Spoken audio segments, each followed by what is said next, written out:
Hi, folks. Welcome to the 36th episode of my podcast.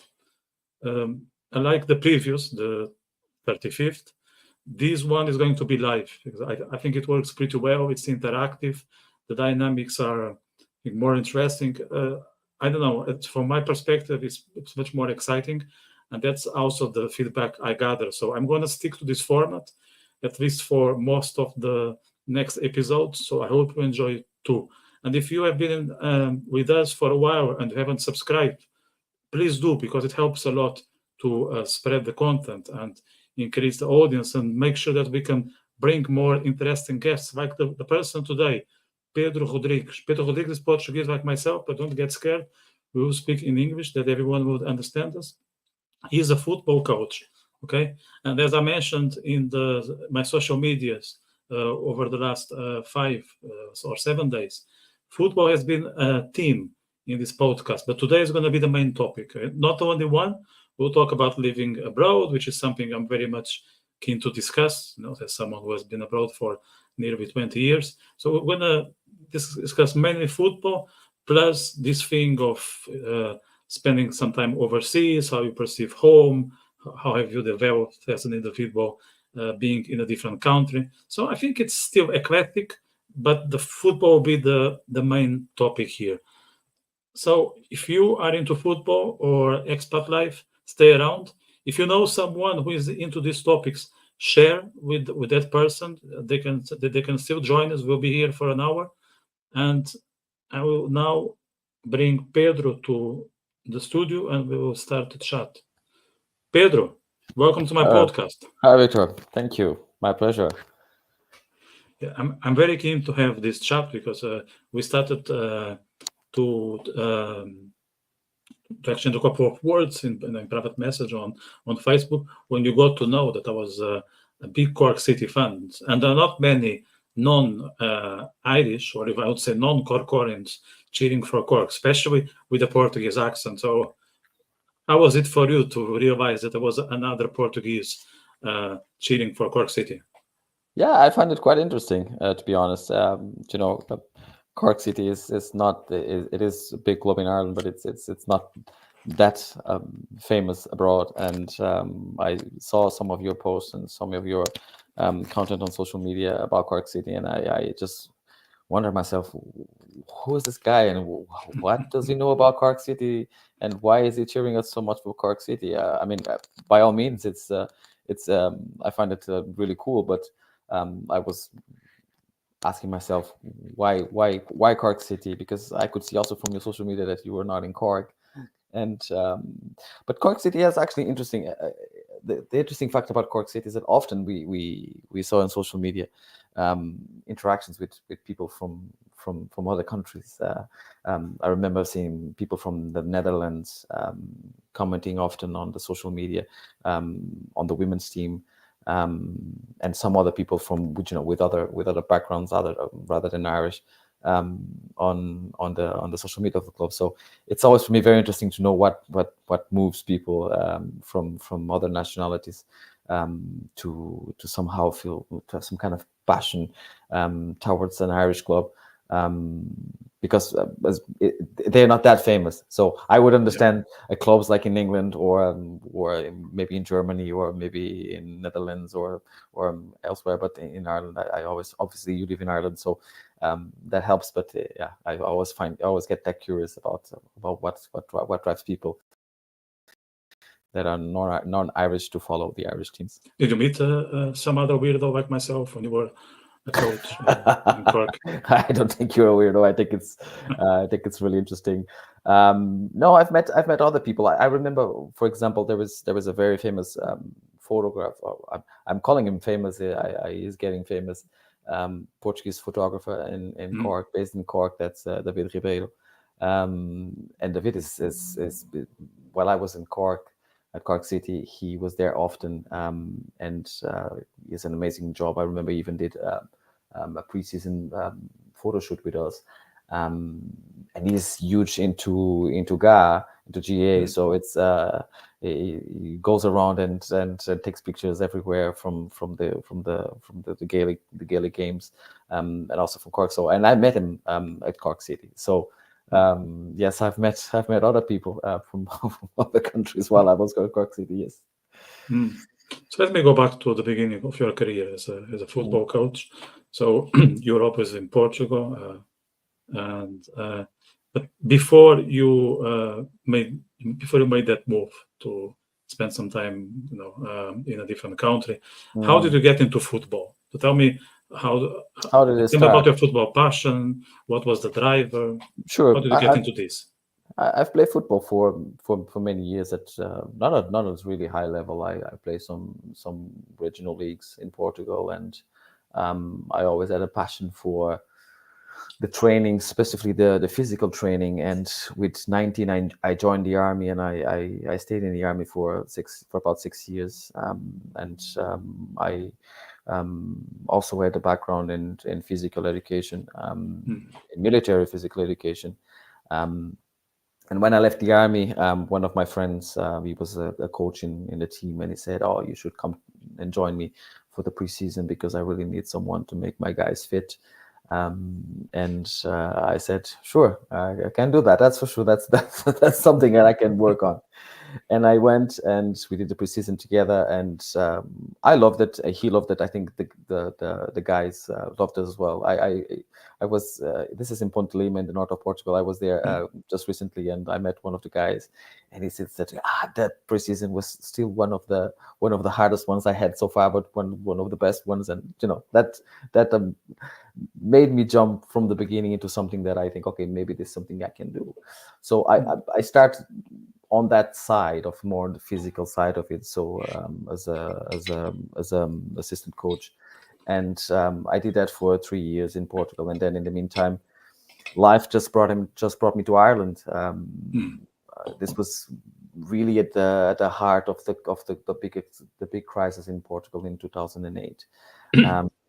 Or towards 2009, and I had a friend in Cork, and we used to work together in Porto, and he moved, I think, a year and a half before, and then he kept on saying, "Oh, you should come, just come and take a look and see what you think, and then if it's not good, you just can always go back."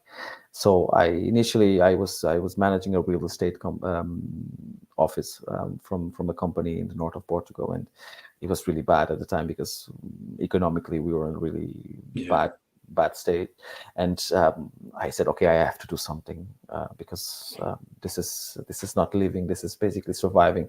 Many Portuguese people will probably relate to that. I was one of them. So so it's quite a thing, quite a kind of situation that many Portuguese people can relate to. And then I said, okay, so I will move to Cork. My idea was just come for a year, and at the end, there was 12 times 1 year, so I stand up stay for 12 years, and yeah, obviously a big shock in the beginning. Different in terms of culture or in style. terms of everything. So Ireland it's completely different from Portugal in the world. So you just start for the landscape and how things look around, and how the houses and how the cities are so small compared to Portugal. So Cork it's tiny compared to any average city in Portugal, and I was coming from Ponte Lima. That is not a big city, but I lived so many years in Porto and in Lisbon, and I was used to the big cities. And then all of a sudden, I was in this small little town, and I was like, "Wow, this is smaller than I thought it will be." And also language, because I already spoke a bit of English before I moved to Ireland, but when I start here, the Cork accent, I was like, oh my God, how am I going to survive in here? I'm going to understand these people. And it's if as a foreigner, as a person that does not belong, you feel a bit I would not say scared, but a bit apprehensive, like, okay, how am I going to do it? And then you Yeah. start meeting other people, other Portuguese, other people from other nationalities. And Cork is so international, so multicultural, because obviously all of the companies are based there in Cork, and you have people from literally from everywhere. And throughout those 12 years, I've met people with so many nationalities, and I find it so amazing how such a small city can absorb so much from in terms of multicultural backgrounds, and that translated to football creates some kind of paradox, because um, you look at the Irish football reality compared to other countries in the world, and you were like, wow, this is a bit far behind of what we do have, for example, in Portugal. And obviously, at the beginning, I was very confused about, okay, why is this so small, or why there is no economical sustainability on this and on that, and all of these questions started popping out. But as I went along, and because I'm also kind of a person, I think this is depending on people, but I'm the kind of person that I like to, if I move somewhere, I like to kind of absorb a tiny bit of the local way of being. So a bit like, in Rome, be Roman. Yes. So you're kind I'm of the trying same. I'm the you're same. kind I of think trying to fit in. if you don't do that, I think it's pointless. No, like if you don't absorb, it's better if you stay at home. Yeah, I mean, I'm away from Ireland now for 5 years, and still from time to time, if I'm talking to someone from Ireland, after 5 minutes, my Cork accent it's just it's just coming back. I hope that Scarf there will help. That's the main objective. Is try to get your Cork accent back. Yeah, put it there for you. Yeah. I love the Cork accent. I think it's fascinating. But of course, like throughout the years and throughout those 12 years, and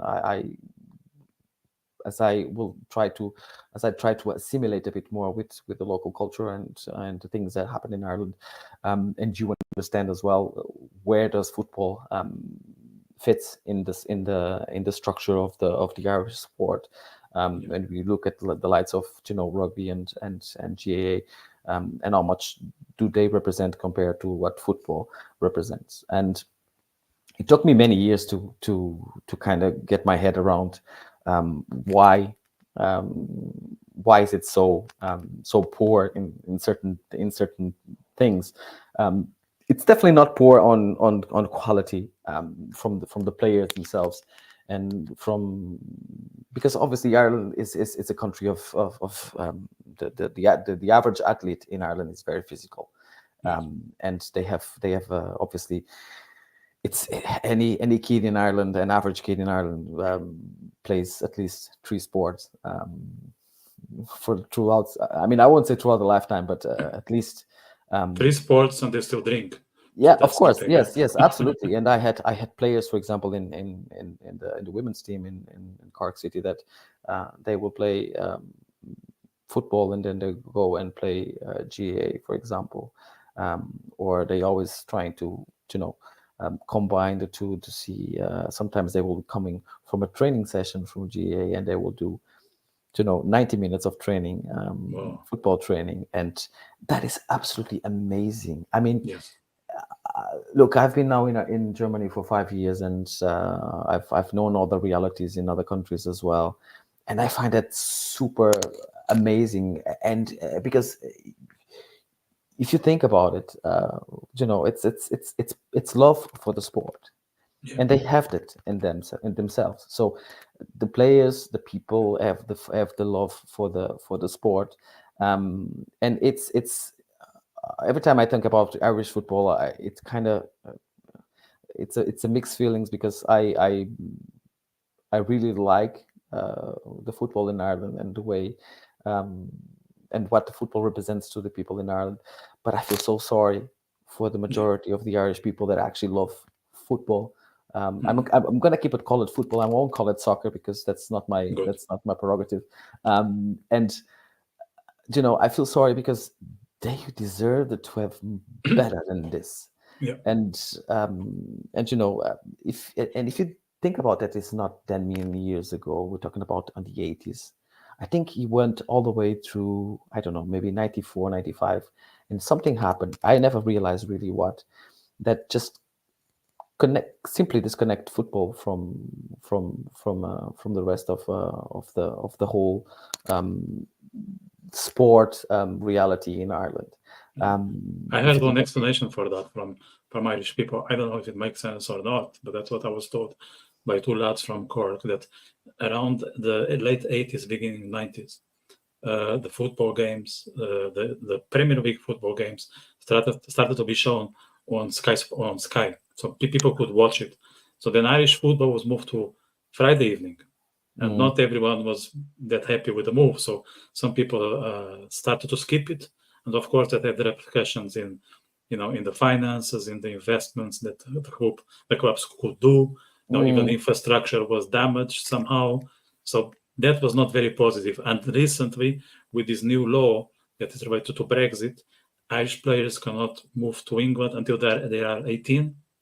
So that's not really helping as well, because before they would go, they will yeah, start training with the best, and the Irish team, the national team, will feel the repercussions. yeah, it's I could see that being one of the reasons.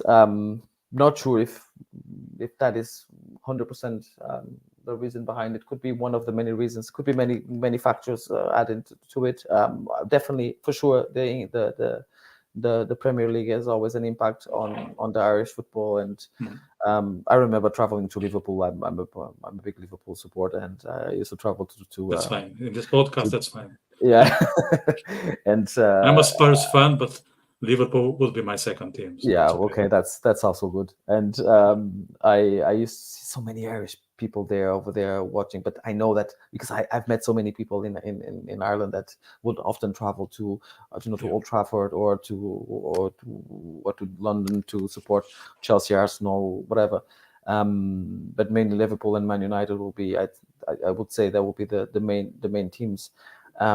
And it is, so it's nice, it's okay, it shows the love for the game, but it was indeed, the football in Ireland was left behind. And obviously there is also this story with the football, with the FAI, that it's, to be honest, using a very Irish expression, is an absolute shambles for the last decades.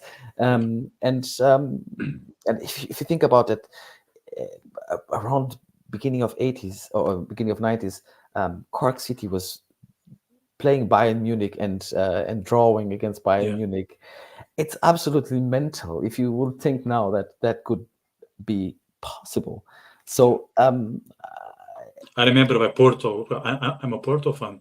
I remember Porto being hammered by Bayern Munich and Sporting Lisbon. yeah, We for were example, hammered both at home and away. And we are talking about maybe top 20 teams in Europe. And yeah. But I also remember Porto winning the Champions League final against Bayern Munich as well. So it's also okay. Yes. Yeah, but Are you a Porto nevertheless, fan? no. My heart is, it's green as Cork City. So there you go. Fine. As long as it's not red, you can stand the podcast. Yeah. Okay. Well. Okay. That's also, that's for me. That's also goes on my line. No, and I try to realize exactly what went wrong, and analyze and try to, because I think it's something that you can do and you should do when you are a coach on the different countries, trying to understand backgrounds and understand stories. So how does that fit into that? So you can obviously know where you're stepping. And in Cork, I started. I didn't start as a coach. I started as a player. I played in the AUL league for a team near Douglas called Grangevale. I don't think they exist anymore. And from there, then one day I was with a couple of friends, and one of them just said, "Oh, we need a coach for our team," and they're playing on this it's funny. They have this small league in Cork called the Business League. That is probably one of the oldest leagues around. That is sponsored by companies. But the quality, it's quite amazing, because all those players that they don't really want to have to put an effort. They have the quality, but they never wanted to put an effort into play into a different level. They're all there, and I had a lot of fun on the first year. And from there, then just I got an invitation from a team from the AWL to start with them in summer, and then I started in the summer, and then from there. During preseason, I knew the manager from Cole Ramblers, and we organized a friendly match. So I brought my team from the AOL League into a friendly match on preseason against a team from the national tier, and we still lost. I think we lost something like 6-4 or 6-3 or something like that. But my team gave a really good replica, and we had like really good moments of football. And then at the end, he came to me and he said, "We need to talk. I wanted to bring you in as in coach for my team." So right there, I had to make a tough decision. That I just had started with that team, but then obviously I couldn't let the chance go by. To be jumping into the national tier, and then I said, okay, then let's do this. That would be interesting.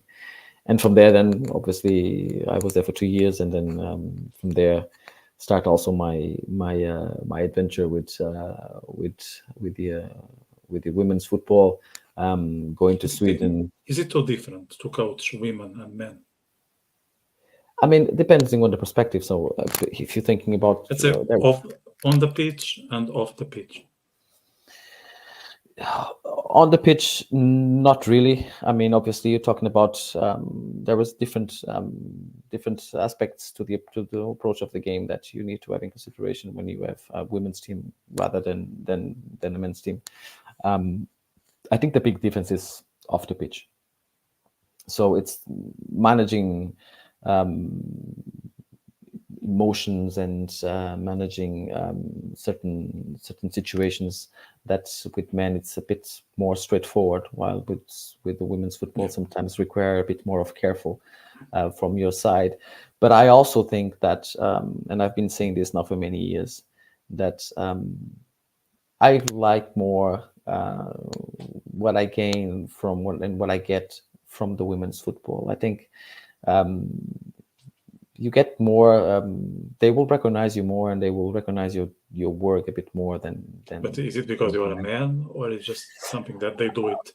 I don't know. I think it's just. I think it's just something they do it. I think it's not. I don't think it's something to do with you being a man. Obviously, could be. I don't know. I've never really had that kind of conversation to a female colleague.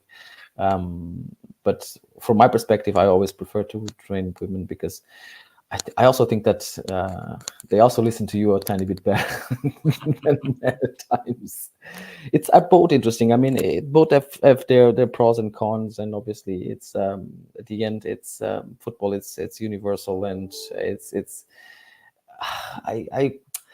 I'd rather say genderless, but I don't. It's that will probably opens the conversation to something a bit more going to other direction that I don't really want to.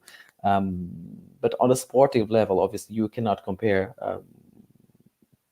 both sides. It's uncomparable, the physicality of women's football compared to men's football, and how do they react on the pitch and so on and so forth. But to be honest, both are interesting, but I've known for some reason I've been always a bit more drawn to women's team, even though at times it's harder to manage off the pitch.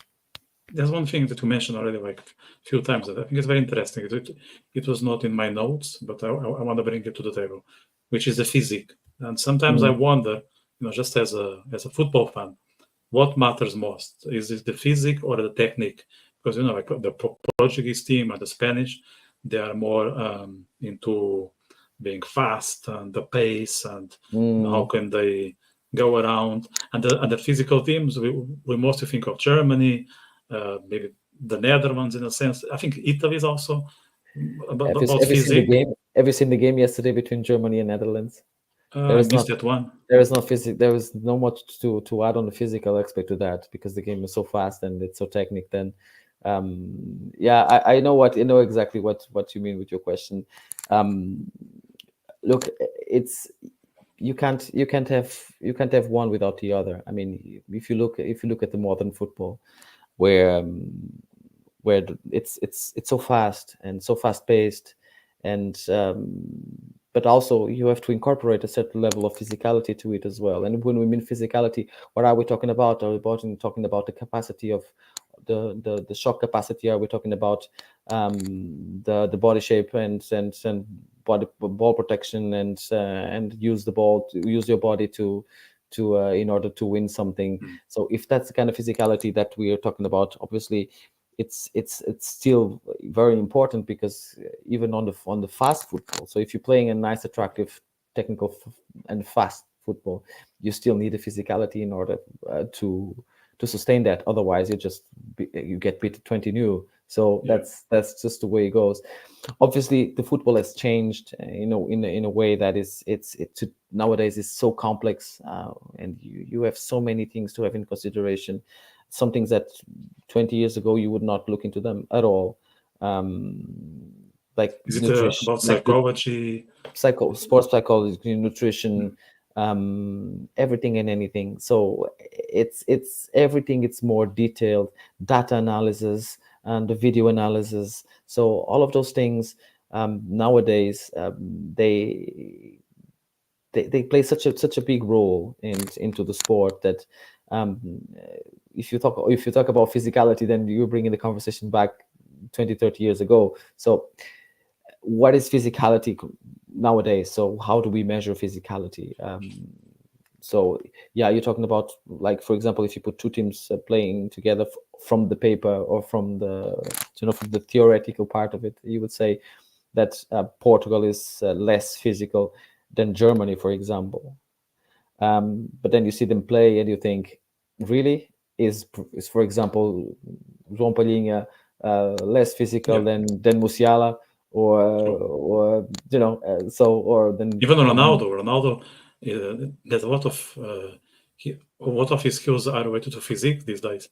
I think it's something that he got with age. Yeah, I mean, Ronaldo is kind of It's another breed, no? it's one of it's one of a kind.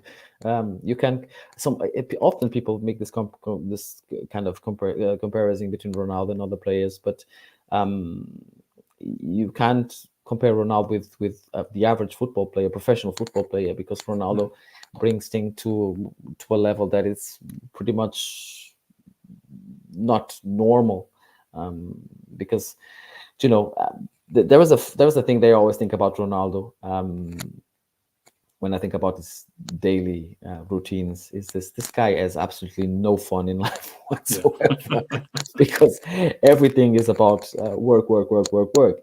And Ronaldo only got there because that's his mindset. It's work, work, work, work, and I work and I work and I work and I take care of myself to the detail. So Do you think he was always like that? Or that's something that he realized along the way? Yeah, I mean, I think Ronaldo also was lucky, because you cannot have that without being lucky. Somewhere along the line, during his youth ages as sporting, someone must have told him also the right things. Yeah. Because it's important at that age. No kid at that age, okay, is driven. You could see by default that he was already driven. Yeah. But you need someone that points you in the right direction and tells you this is right, this is wrong. And obviously, I also think that that in the combination that Ronaldo got out of the Sporting at the right time, and landed straight into the hands of Alex Ferguson, that made the magic happen. So yeah, he had the talent already. He had the drive was already there, but obviously he needed some kind of guidance, and I'm sure someone along the line gave him the guidance to become what he is. I think before that match, maybe you recall that one. So Sporting Lisbon was playing a friendly game with United, That was the opening some, game for that was the game that the ceremony opening of the yes. Ovalada, of the new Ovalada. So yeah, so it's kind of a friendly, but there was Mm. something more about it.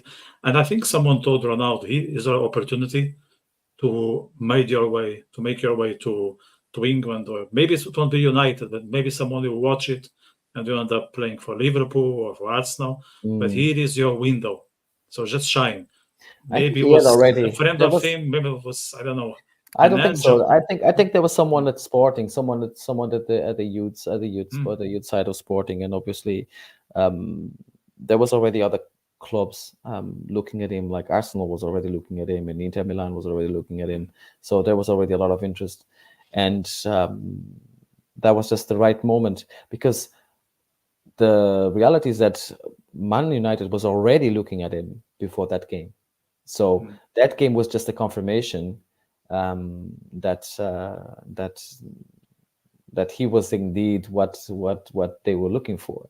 And I've seen some videos on social media a couple of times, some interviews with former Man United players, and there was always the story that at off time, John O'Shea was dying on the dressing room because Ronaldo made a fool out of him for the first 45 minutes, and I think it was Rio Ferdinand and someone else that went to Alex Ferguson and said, we have to sign this guy. This is impossible not to pass. And that was the right thing. Yeah.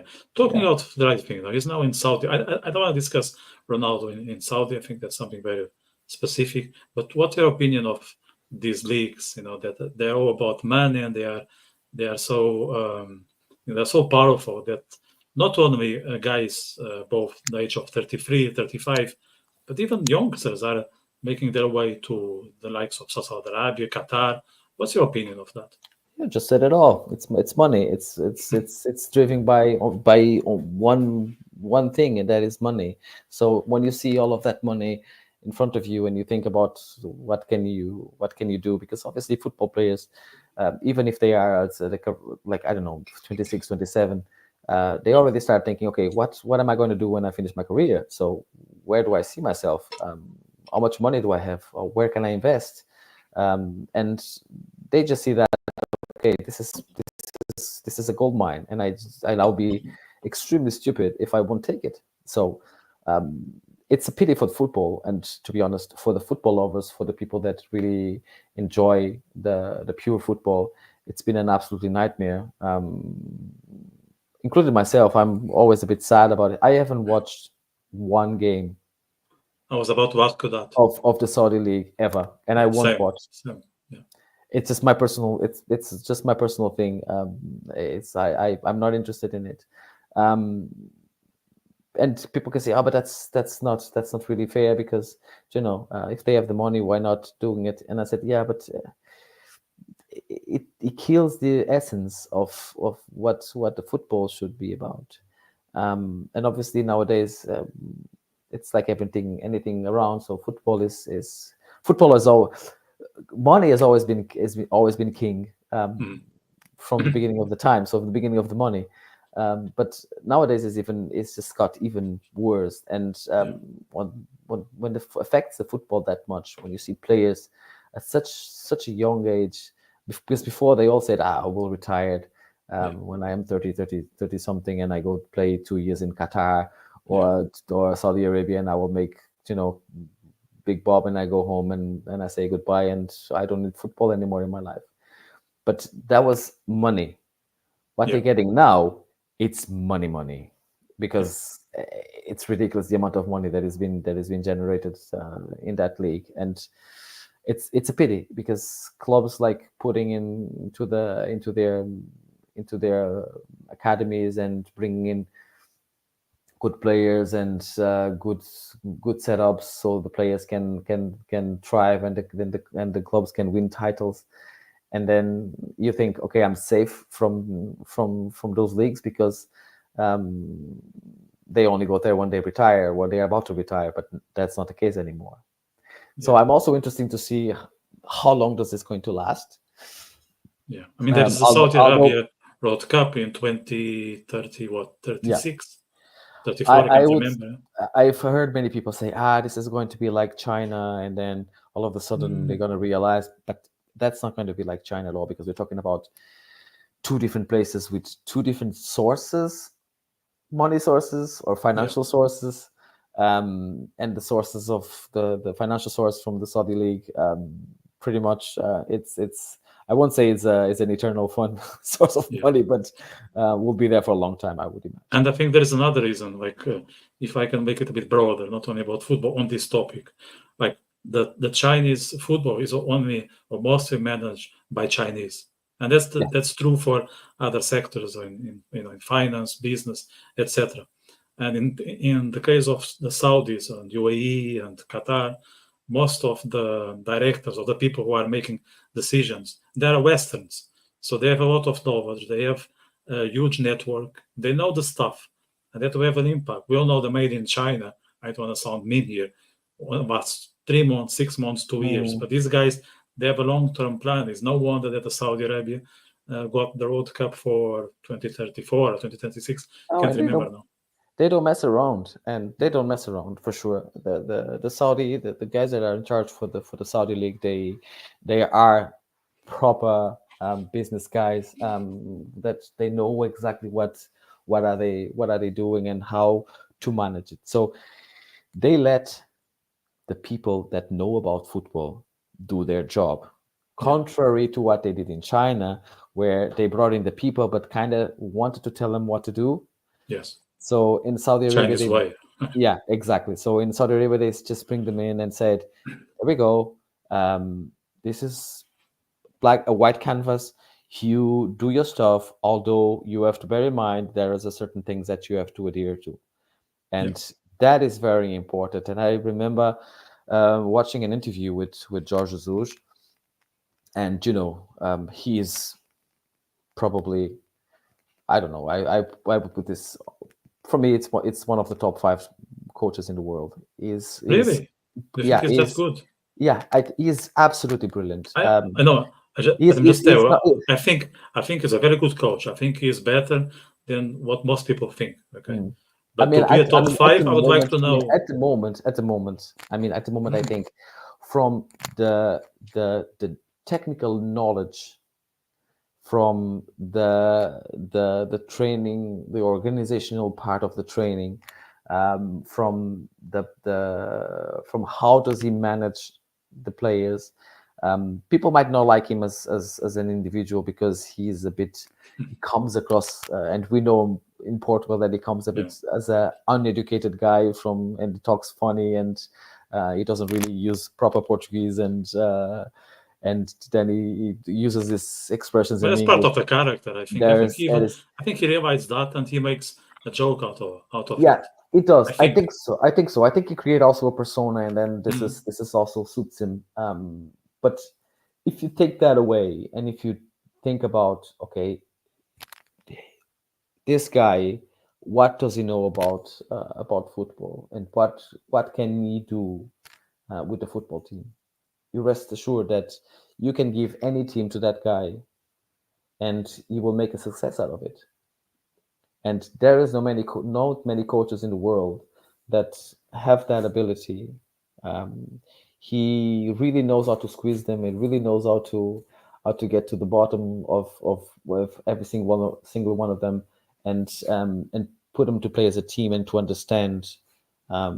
Because one thing that he does, I think, better than anyone, is putting this idea into perspective.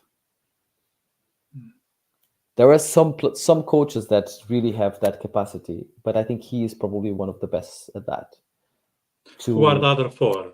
Because you mentioned his top 5. For me, well, it's always a bit argumentative. I mean, who do we qualify as a good coach, and what do we? I mean, I have a reference for me. Obviously, Pep have to be mentioned. He is absolutely brilliant. Klopp, it's then list. Jesus is on that list.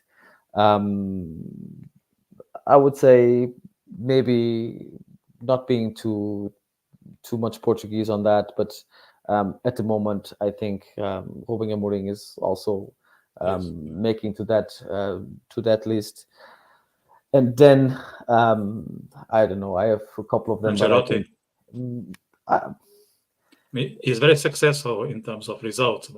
Probably his style is not that appealing, but the trophies are there. I think my fifth one is a bit is a bit controversial. That's a controversial podcast. So But I go ahead. like Diego Simeone very much. Yeah, he's good. He's good. I always like the way he approached the game, although people call him very defensive and stuff. But I like the way he approached. It's interesting because the five you listed, I was just trying to compare them, from my own angle. They are all very different. Like if you wouldn't put on the same category, the likes of Simeone and Pep, for instance. Maybe no, they're completely they play completely different kind of types of football, and I think all of them are they have their very strong points at very different levels. If you think about like Simeone, that he has the capacity of that his defensive organization is its masterpiece. At least on my perspective, this could be a disagreement of other coaches. But then you have Pep that is not really the father of the tiki taka, but he was the one that enhanced it into something into a winning machine, and is still somehow, obviously Pep is now at a different level because he has a lot of his budget is pretty much endless. And that is that's what I'd like to see with Pep. Like how would he handle, say, I don't know, Lazio or Olympique Lyon? Would he be able to do something out of it? I would say so. I mean, when you get to a certain level, and you after you winning so much, and because obviously for the coach you need experience comes in different shapes. So you get the experiences when you win, you get experiences when you lose, you get experiences when you draw, you get experience when your team is playing great, you have experience when your team is not performing, when you get knocked out all of a sudden by a team that you didn't expect, when you beat someone that you didn't expect to beat. All of those things bring elements to your I call it the coach box. So you have a box with you, and in that box you have a lot of different folders, and so every time you go through an experience, so after you being winning so much, and obviously a great coach can influence completely a team. Yeah. So any team that signed Pepe as a coach, automatically there is an emotional factor. There is an emotional factor that will play part on it, and then everyone wants to play for Pep, and everyone wants to play good for Pep. So that itself will already change a lot of things on the momentum of the team, on the way that the players will train and will make an effort. My only issue with Pep, Pedro, I think I made this public. Pep is a fabulous manager, but I think he's very fake, and I have a big problem with that. When he talks to the press, he comes across like he always tries to hide his feeling. He says everything is okay, they lost, but doesn't matter because the team is still there, and they need to respect the outcome of the game. But he's going bananas. And I cannot stand that. I cannot stand that. Do you know what? But I find it brilliant. Do you know? I tell you what. I think, and I always had the theory that the reason that Pep does that, it's because when he started to coach in England, his English was not so good. Yeah. And I think he hid himself behind certain phrases and certain sentences, and he kept on using them because he couldn't really elaborate more than that. And then Pep also, like George Jesus, he created that somehow. I think Pep created that persona, and they all have to do it. It's impossible if you don't do it. Like if you look the likes of Klopp, for example, and if you take the smiles, the expressions, the player hugging, and those movements along the line, they are so typical from him. You lose the persona. Yeah. So then you have the coach, but you don't have that the what adds up, the flavor that adds up to the food, because nowadays it's kind of mandatory to have something that people can rely on as in personality wise. Then it has gone. But I can see where you point there with Pepper, because at Yeah, times I'm just more into honest people. Like as a general rule, I like when there is some transparency.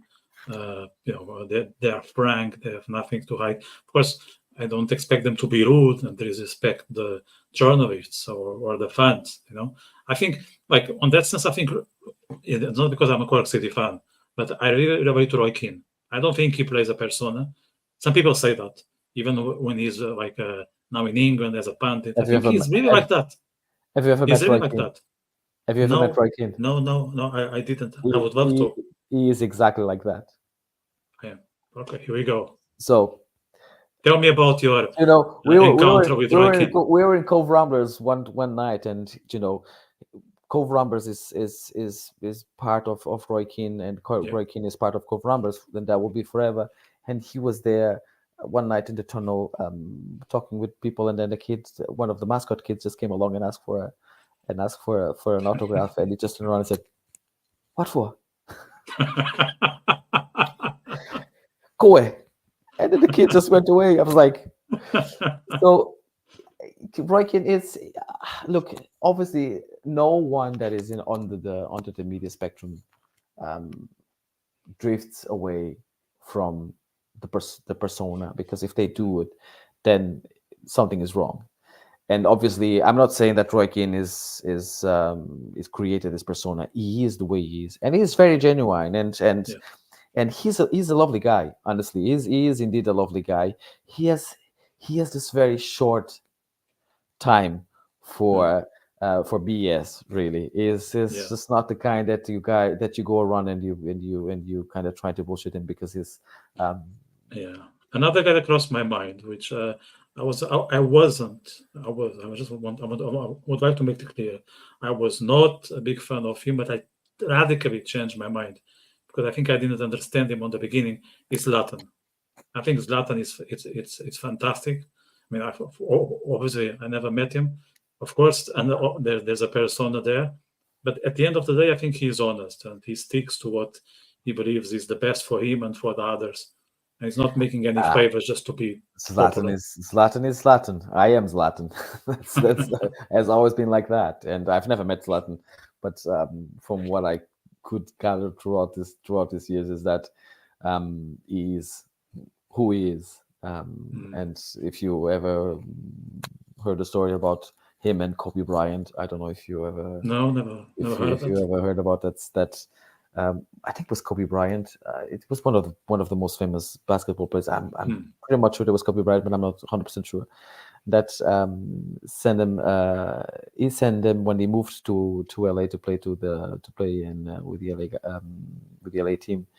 That he received in his house a jersey from Kobe Bryant, and he signed it on the jersey and sent it back to him. That's brilliant.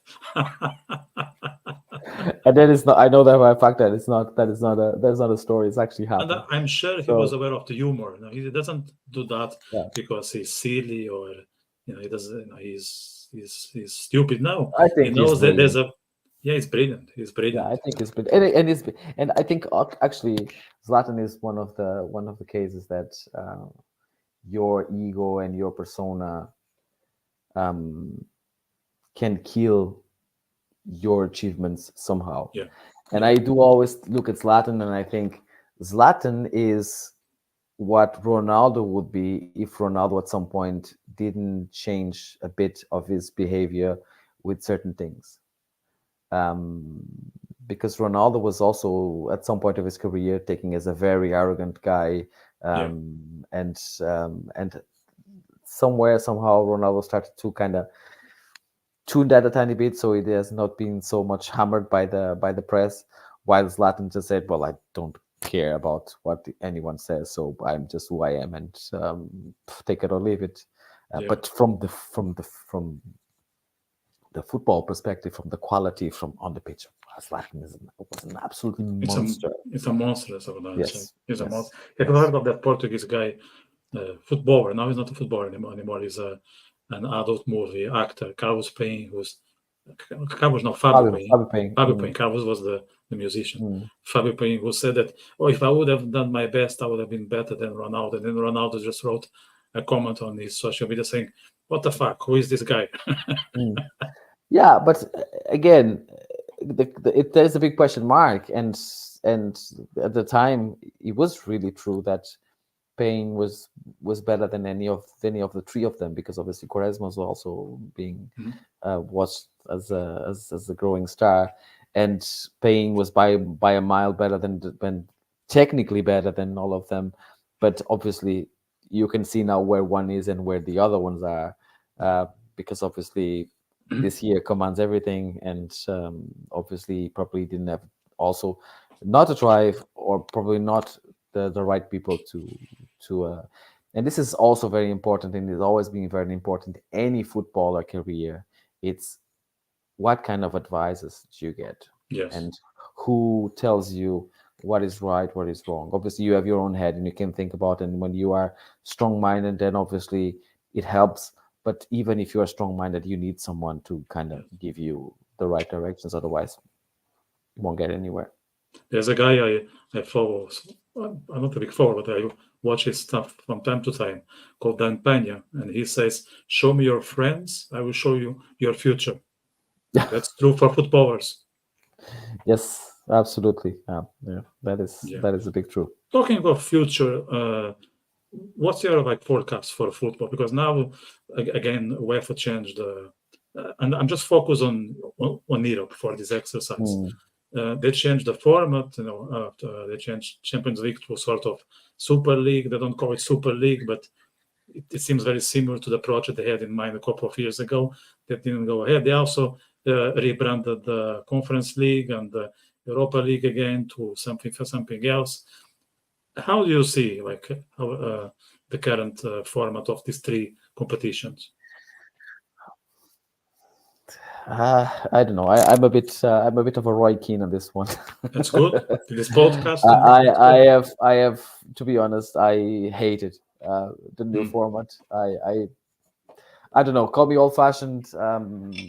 I just been looking at this new format of the Champions League, and I'm just thinking, how, why? And then obviously the only thing that comes to my mind was obviously this was the response that UEFA put in to the creation of the European Super League. So they trying to do something within the same kind of format, obviously not the same format, but something that goes along the original plan from the Super League. Just added all the teams to it, and let's go. But from the competitive perspective, I just look at it and it doesn't add up to me, to be honest with you. I just look at it and I'm like, this is supposed to be a tournament. It's not supposed to be a league. So in the tournament, you have your 4 teams on your groups. You qualify to the next round, to the round of 16, and there we go all the way to the final. Should be a tournament, and it shouldn't be a league. Some people disagree, say that brings more to the football, brings more. I honestly only think that only brings more to the financial aspect, and I'm also a bit apprehensive about the future regarding the football, because at that level you can see that players are getting fed up. Players are getting upset. Players are getting tired, often injured by the excess of games during the season, and it's like everything in life. I mean, if you do things to the point of orange squeeze, where you're squeezing all the juice out of it, then you have nothing left. Yeah. So football players, they are professionals. They choose their career. They play because they want to play. Then that's the profession that they choose, and they are well paid for that. But we can never forget that football is a game of emotions and is a game of mindset as well. And if you do too much of it, then you just lose the interest. And then it's becomes a bit more of the same.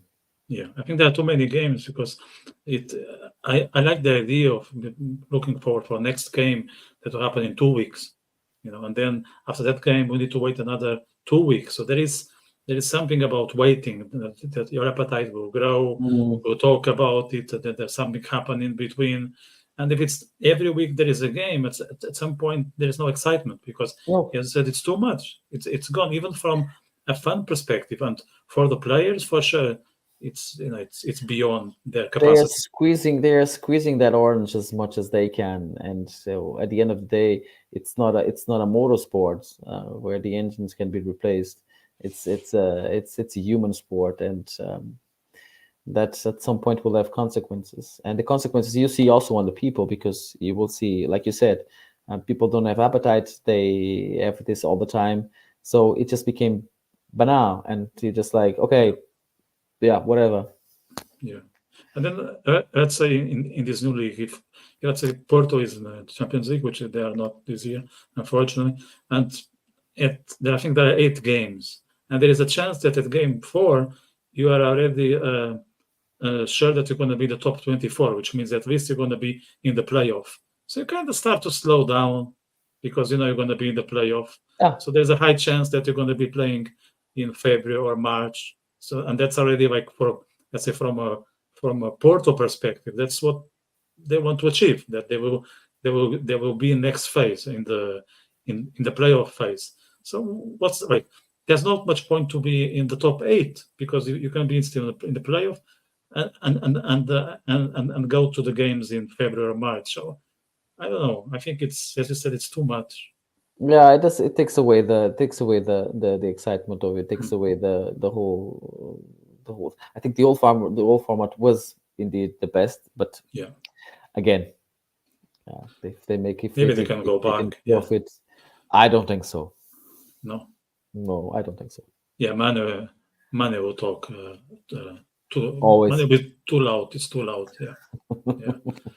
Let me go back to the beginning of this conversation. So before you got into football, you were in military. Okay, I didn't Yeah. know that actually.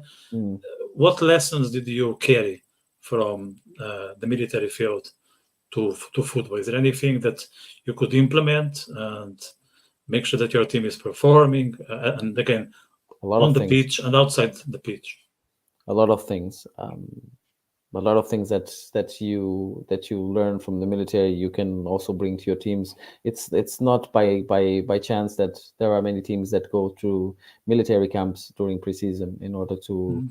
reinforce their team spirit and the capacity to to the suffering and their capacity to go the extra mile and to endure the certain circumstances. And obviously there was a lot.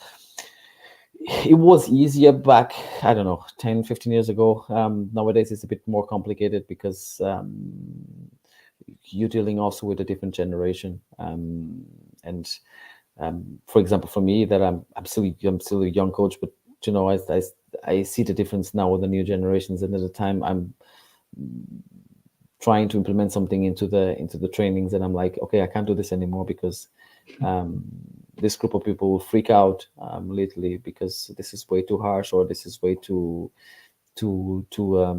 military. And with this Gen Z, and at times certain things cannot be implemented, but also takes the fun away from it a bit, to be honest. But I think you have to also to adapt Even yourself the as a coach. communication, is it something that you are struggling with? Because Gen Z, they are more sensitive, so they Yeah, take things personally.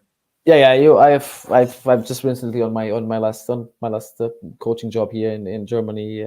I heard a couple of times, um, this is not allowed nowadays to hear that or to say that, or this is some machismo, or this is Ah, something like yes. that. So, and I am like to consider myself some not that on that side. So I'm like to consider myself some open-minded and quite Respectful person. Yeah. respected modern, exactly. and always careful about the people that are under my on my training sessions on. And when you hear something like that, you're like, wow, okay, so It's where am I not you, supposed to say? it's them, Pedro. I'm pretty sure.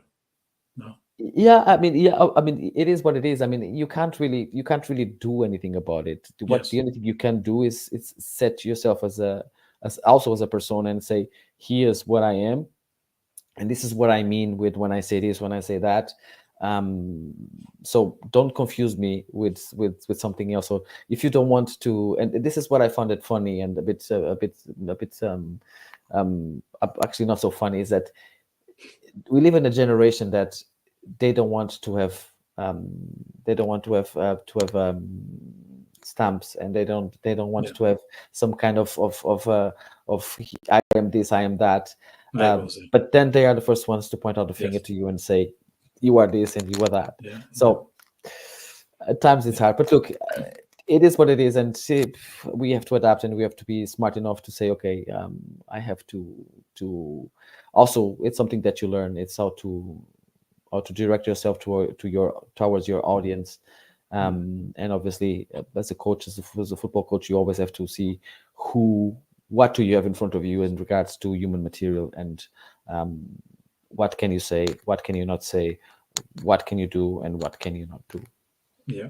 So as we come to an end, there's one question that I cannot avoid, which is I think there's a lot of glamour about it being in the football industry, whether you are a footballer or a football coach. And people say, oh, you are a football coach. Oh, you are a footballer. Even if it's not in a top team, even if it's in second division. I see Mm. this here in Ireland. If you play for, with all the respect for, I don't know, for Wexford, let's say, people will look at you twice. Oh, you are the Wexford striker. You are the Wexford football coach, and there is some glamour about. I don't know if you agree with me or not, but I how do. would you approach that I from look, people's reaction?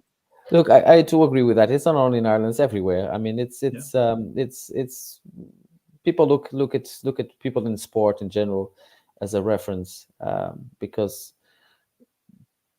football is a sport. It's like the majority of the big sports. It's about audiences and about people yeah, looking at you, and they will look at you and they say, okay, maybe I would like to be in this guy's shoes. I would like to be in doing what this guy is doing, rather scoring goals, or rather saving goals, or rather being a hard center back, or being a coach. So, or being sometimes even being a referee. So yeah, it's people look at you and say, okay, I know this guy. And to be honest, I've noticed that, like for example, when I started coaching in the national division in Ireland, then that as somehow transpired into Portugal, and there was a couple of articles that came out about me on Jornal Record and Jornal do Jogo, and a couple of other newspapers, Jornal Notícias, and all of a sudden, I went from being that no one absolutely know me at all, until 2022, that I was commenting a football game between Portugal and Ireland, in Radio Observador in Portugal, and the main commentator was Gabriel Alves. mhm. So this main He's a legend, no? is a legend, and I have always looked up as Gabriel Alves, and I was like, oh my god, I really like this guy. And one day in my life, I'm actually on a national radio commenting a game of the national Portuguese team with with Gabriel Alves, and I was Yeah. like, this is something. This just shows to you Mm, the effect of football and sports in general, but especially football it reaches a lot of people, and people looking at you in a different way. So yeah, obviously, if we're talking about people from top level, then obviously it's a different story, because you can't even yeah, ever they are public normalize. figures and Yeah, so and it's need it's to like avoid that. certain social situations. But in my case, obviously, people often in Ireland, a lot of people recognize me, because I was in Cove, because I was in Cork, because I was in Kilkenny. So there was still, and I still have a lot of friends on football in Ireland. So often people remind me, or they think about me, or they even when they talk to me, they say, "How was football? Oh, I still remind seeing you in this club or doing this or doing that football related." So it's kind of nice. And obviously, as long as they don't say anything bad, I think. Yeah, What I I know think that people they say, because this is just the yeah, way it goes in life, but this will be conversation for another 2 hours. But yeah, yeah.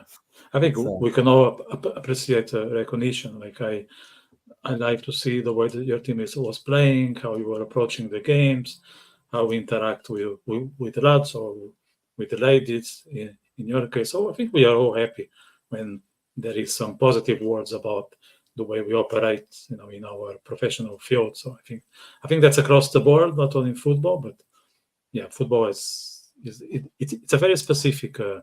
it's a very specific sector, I think.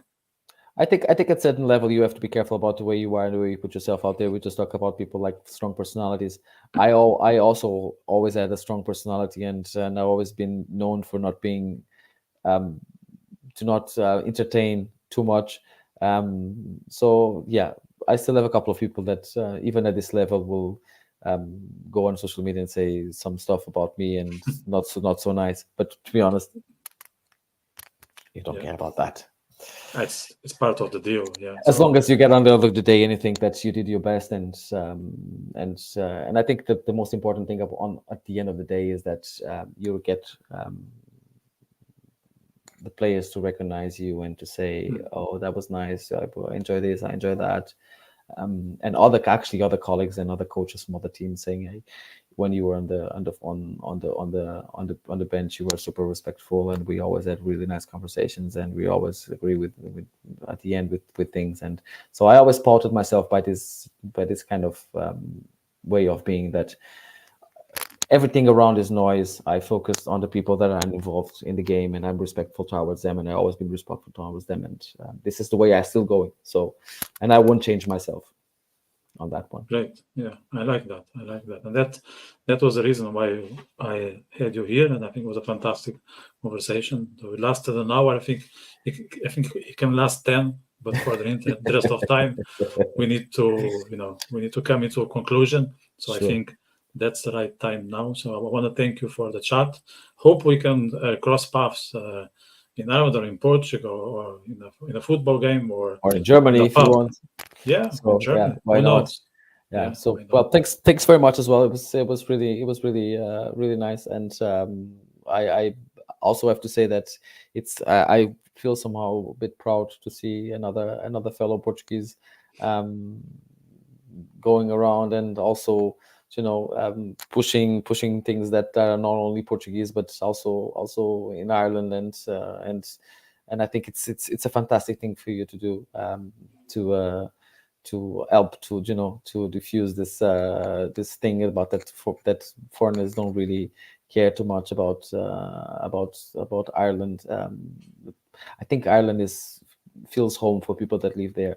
Yeah. And I think the majority of the people that live in Ireland that are non-Irish, they really like Ireland, and they do care. I actually talked about a colleague of mine about this the other day that is still in Ireland, is an Irish person, and he said to me, "You care. You are one of the persons that care."